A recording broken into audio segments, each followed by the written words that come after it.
My lipstick choice for this video just went from this to this in a matter of seconds. And if that doesn't sum up my mood swings in life, then nothing does. Hey guys, welcome back to my channel. I hope you're all doing really well. Last week, the bit of my brain that helps me think of like cool, fun, original video ideas just really wasn't working at all. I've got no money at the moment, which pretty much rules out most forms of YouTube videos, hauls, DIYs, beauty things. So what does any good self-respecting YouTuber do when that happens? They film a Q&A video, obviously. So I headed over to Instagram stories. You can follow me at Lucy Jane Wood if you'd like to. And I asked you guys whether Q&As still count as good content anymore. And the response actually kind of surprised me. Turns out you guys are more than down for a Q&A video. So I guess I'm just gonna jump straight in and answer them. We're gonna talk all the good stuff, relationships, boys, mental health, Christmas, oh, maybe merch? Oh, who said that? Wasn't me, I don't know. If you like this video, then please do give it a little thumbs up. Don't forget to subscribe if you're new, and let's get into the Q&A. First question, how has it been living in your new flat with your boyf? Real good. If you didn't know, if you're new around here, or if you just haven't clicked on a video of mine for ages because you got a bit sick of my moon face, I don't blame you. I moved in with my boyfriend Adam at the start of September, so we're getting on for 3 months now, September, October, yeah, nearly 3 months. And it's been really good. I wish I had like more juicy, dramatic tales to tell you, but I feel like it's a good thing that everything so far has just been really good. I mean, the one downside of it is that it's really quite expensive. Turns out things like gas bills and council tax and all those really fun adult things are quite expensive when it's just between the two of you. Obviously, I absolutely love spending more time with Adam, like going to sleep and waking up next to each other. Every day is so nice. Even the fact that like he'll come home from work, I'll make us a cup of tea, he'll make dinner, we'll sit and watch some TV together. Just like being cozy and comfortable around each other all the time is just a really good feeling. Next question is, what do you want for Christmas? And I feel like this is the question that's gonna show how boring my life is. There's 3 things that I really want for Christmas this year, and they are a dressing gown that I've seen from Marks and Spencer's, because apparently I'm 90 years old, a bath shelf, and the third thing is a calligraphy class. Yeah, there's a few other little bits and bobs that I've asked for, but they are like the 3 main things that I'm going to be asking for from my parents. I love having a dressing gown because I work from home. It's really nice having a lovely dressing gown to spend a good 6 hours of the day in while you're doing your work. The bath shelf is because I always get really jealous when I see people's Instagram stories of them like with like a candle and a book and a bath bomb all lined up. And the calligraphy class is just because I really want to do more kind of crafty hobbies. It's literally my favourite thing to do. I love making things and designing things and drawing things. And I found a little like modern calligraphy class that I would really love to do. So yeah, that's what I'm hoping for from Father Christmas / my mum. Question 4, what are your favourite songs off Reputation? Taylor Swift's new album, for anyone who doesn't know. Faves are probably Endgame, mainly because I like going, oh, you and me, we got big reputations. I just really like doing that. Gorgeous, arguably the best Taylor Swift song of all time, just putting it out there. Oh, I love This Is Why We Can't Have Nice Things. This is why we can't have nice things. That's a great one. Wow, that sounded so much like Taylor Swift. But my favourite of all is probably New Year's Day because I just think it's really romantic and lovely. Hate myself for that. If you weren't doing YouTube, what dream job would you love to do? I've noticed recently, I think maybe there's a little bit of confusion about this. YouTube is not my job. Have you seen my subscriber count? I try and do quite a lot of videos, which is maybe why people think it is my job. But my actual paying job that pays the rent and the bills and buys my snacks is that I'm a writer. If you're new to my channel, maybe you didn't know that. Hi, I'm Lucy, I'm a writer. I write for a few different websites. I write for MTV and their Snapchat. I write for a website called Betty, which is for teenagers, which is a really cool website. I've been doing some stuff for Metro. And just wherever pops up, really. That's the kind of thing that I like to do, and that's my actual paid job. And as far as dream jobs go, I couldn't be much happier with the setup that I have, to be honest. Most of my income comes from my writing, and that's what I absolutely love to do every day. Like, I pretty much have my dream job, which makes me want to punch myself in the face because I know that's super annoying for someone to say. But you know, let's be realistic. If it was a dream job, I'd be making twice as much money as I do. So maybe my dream job would be this, but better paid. So many of the questions were about Adam. I'm gonna have to get him on a video so that we can talk about like how we met and stuff. But one of the most commonly asked questions was, how did you and Adam meet? I feel like I must have said this because one of the other questions makes me think that I have told you this before, but we met on a dating app called Bumble. If you've never partaken in a bit of Bumble, which sounds a bit dodgy, it's kind of like Tinder in that you swipe through people that you don't fancy and then you swipe the opposite direction for people that you do fancy. And it's all down to the girl to send the first message. So that's how we met. A picture of a handsome ginger man popped up on my Bumble and I thought, that's a bit of me, that. And I was also asked, what was your first message to or from Adam on Bumble? So obviously it was me that sent the first message because that's how Bumble works. Basically, I don't remember exactly what I said, but I remember back in the day when I was on Bumble a couple of years ago, it's probably different now, but if you don't send them the message within the first 24 hours, you get an alert on your phone like, don't forget, you've only got 1 hour to contact this handsome man. And normally I'd just be like, I don't care, I'm forever single. But then when the one for Adam popped up, I was like, oh, actually, wait, I did really fancy him. So I sent her a message, something like, oh, my phone is shouting at me to send a message to you, so hello. Real smooth. As you may have guessed if you've ever watched my videos before, flirting is not my strong point. Next question, which got quite a few likes, so I'm guessing you guys want to know, can you give us a hint on what your merch will be? Have I said this on YouTube before? Worst promoter ever. I don't think I've mentioned this anywhere other than on Twitter, but I'm bringing out some merch in a few weeks' time. So let me explain a little bit, seeing as I have explained approximately nothing about this. The phrase merch makes me want to rip my own face off. I hate it. It cringes me out so much. So this isn't merch as such, but I'm bringing out a little thing that if you have one, we're kind of all part of a gang together. It kind of unites us all if you own one. Do you know what I mean? Rather than like typical merch, there's no t-shirts, hoodies with my face on, anything like that, because I don't want to give too much away. Loads of you have guessed what it is already, so you only have to look on Twitter and people have figured it out. But I've designed them myself. Even my management isn't involved in this. Like, I've literally funded it all myself.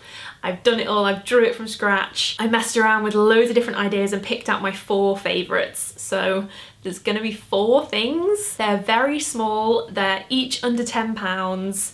None of them have my name or my face on, so you'll only know that it's merch if you watch me, which I think is quite cool. I can't say exactly when they're going to arrive. I was given a 4-week wait, so it should be around the 2nd of December. But make sure you're following me on Twitter at Lucy Jane Wood, because I'm going to put all the latest updates on there, and I will do a video to show you when it all arrives. I'm so excited I finally told you properly. I was thinking, like, how do I break this news? So thanks for asking that question. That nice little segue into a plug for me there. Have you ever felt like your life is at a standstill compared to others and felt stuck? If so, do you have advice on how to overcome this low point? I read this question and felt like I had to answer it because I feel like that is something that everybody feels. I feel like that is such a common feeling. When you compare your own life to your friends, to people you follow online, it's so easy to feel as though you are a million miles behind everybody else and you're never going to catch up, and they're all sprinting ahead of you in terms of relationships, money, career, and it's so easy to trick yourself into thinking that you are a million miles behind. One of the most important epiphanies I ever had as an adult, lol, is that there are no alarms set for your lifetime. There isn't an alarm that goes off at 25 that says, you should be at your dream job by now. There isn't an alarm that goes off at 30 and says, hey, you better be married. There isn't an alarm that goes off at 35 and says, hey, where's that child? Everybody's life runs at completely different paces and speeds because everybody has different priorities and things work out differently for people at different stages of life. So while your best friend might have already had 3 promotions, hit a really well-paid job, and you might still be living with your mum, interning, wondering what the hell you're doing and what you actually want to do for a living, that's okay. It's very difficult to be in that position and still feel adequate and enough because you compare yourself to the person that seems way out in front. But one of the things I'm starting to learn is that everything falls into place when it needs to and when it should. I'm a big believer in trusting in the universe and that there is a path for you and you're on it and you're on this journey and things start falling into place when they're supposed to. When it feels like you're at a standstill, you're still moving. Every day you get through, you're still progressing in one way or another. And I've kind of found that those times where it feels like nothing's really happening and you're not moving forwards are the times when you're learning the most. And when you do come to kind of leap into the next step, say you meet someone or you get a new job, that kind of thing, you look back on the bit before and you realise how much you learned from it, and then it helps you move on to the next thing. Just try and remember that everybody's kind of life clock points at everything at very different times, and just because yours doesn't necessarily match up with your best friend's, that's not a bad thing. When you think someone's out in front, they'll fall a little bit behind, and when you're behind, you'll then pick up a few paces and move in front of them, and that's just how life works. And I'll stop rambling now, but please don't worry about that. This next question I get asked all the time, and it had loads of likes. So maybe I should do a video on this really. How did you get started with your writing career? I went to university in London, which I wanted to do anyway, but it was also kind of a conscious decision because when you're studying in London, and you're on a university course that doesn't have 9 to 5 classes, I think I had about 3 hours of study a week or something ridiculous. It means that you've got a lot of free time there to play with work experience and internships. So I did my university course, which was English literature, which is obviously writing based, alongside interning at magazines. Getting the first one is really difficult. Once I started the ball rolling, I think I did maybe 4 or 5 different internships and work experiences, maybe even 5 or 6, at a big variety of publications to figure out what it was that I wanted to write, what I wanted to do. And then one of those work experience turned into paid work, and then it just started from there. That's a very simplified version and makes it sound like it's a walk in the park. It's a very difficult job to get into. The best thing you can do is start getting experience as quickly as possible. I'd say have a written blog that you keep on top of, so you've got examples of work, and also to just get you in the habit of writing every day. And on a similar note to that, I also got asked any tips on going freelance. I'd say it's not something that you can go straight into, probably, unless you're already kind of like a very successful blogger or that kind of thing. It's all about your contacts. I guess it's just all about getting yourself out there as much as possible and getting to know the right people, and getting your CV and your cover letter looking spick and span and all that kind of stuff. I'd say social media is a really great place to look for things, and that's about all the advice I can offer, really. I mean, I've just kind of blagged the entire thing. Next question, choose one YouTuber to collab with for the rest of your life. I haven't really done many collabs. It's something that I really want to do more of because I enjoy filming with someone else so much more than I enjoy filming on my own. It's so much more fun. I think in terms of people that I know in person, I'd have to choose Jodie because we always have such a good day when we film together. It's always so fun. But if it was like someone that I could pick from anybody, I'd either choose Grace Helbig or Shane Dawson or Mamrie Hart, because they're my ultimates. Do you know what? I might choose Mamrie Hart. I think I'd have to choose her. She's just maybe the funniest person in the world. And it's like my biggest YouTube dream is for her to make a drink for me. You know, like she does for celebrities? That's literally all I want in life. I just want Mamrie Hart to do a You Deserve a Drink for me. A couple of million more subscribers to go for that one. We'll get there. This is quite a cool question. I really like this one. Favourite brunch and favourite roast dinner place in London? Off the top of my head, I really recommend Dishoom, which is an Indian restaurant. And for brunch, they do a bacon naan, which is an otherworldly experience.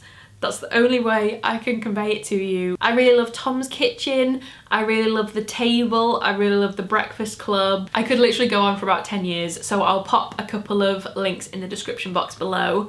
As for roast dinner, I don't know, I feel like it's more dependent on the area of London that you're in. Like, I know a few places in South London, but they're probably quite tricky to get to if you're like just visiting London for the weekend or whatever. But the one thing I would say for roast dinner is choose a pub over a restaurant, because pub roasts are always good. This question made me laugh. I thought it was hilarious. How do you adult? I'm currently a first year university student and I feel like I'm not old enough to have this kind of responsibility. Same. When it comes to adulting, I am not the person to speak to, my friend. I'm still convincing myself that I should make YouTube videos when the majority of successful YouTubers now are literally 10 years younger than me. What? I'm pretty sure I've had lipstick on my teeth this entire video. I'm wearing a jumper that says Girl Gang on it.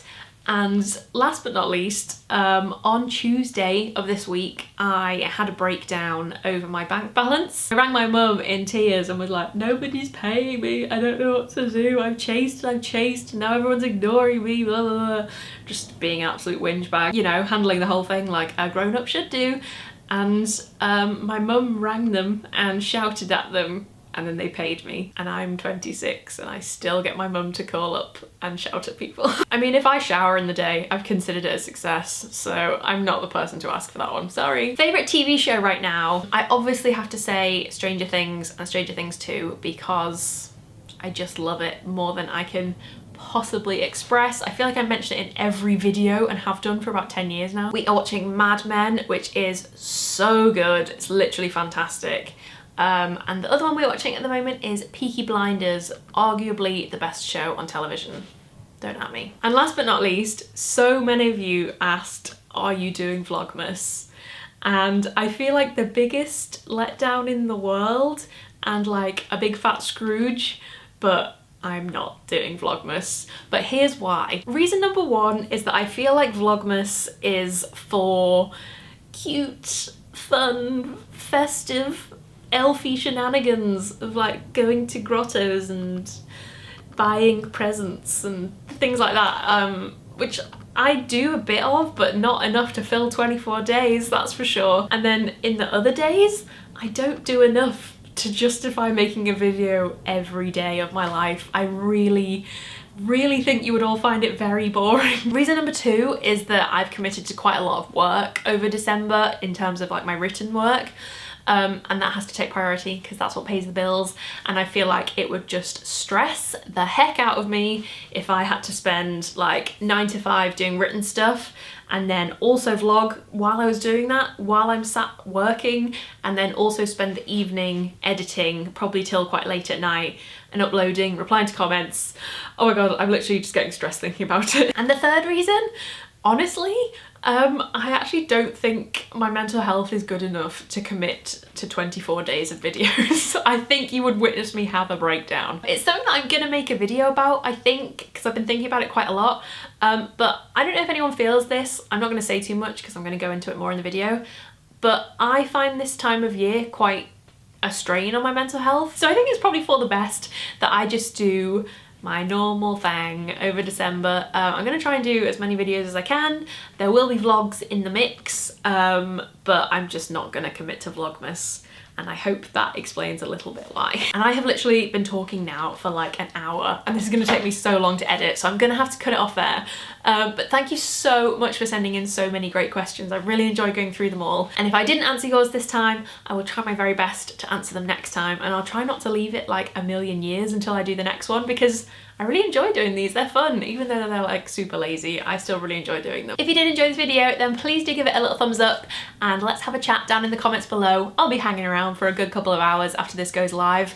I try and reply to pretty much every comment I ever get, so head down there and we can have a chat. Please do hit that subscribe button if you are new, and don't forget you can follow me on Twitter and Instagram at LucyJaneWood, and I will see you guys next time with another video. Bye! Mwah.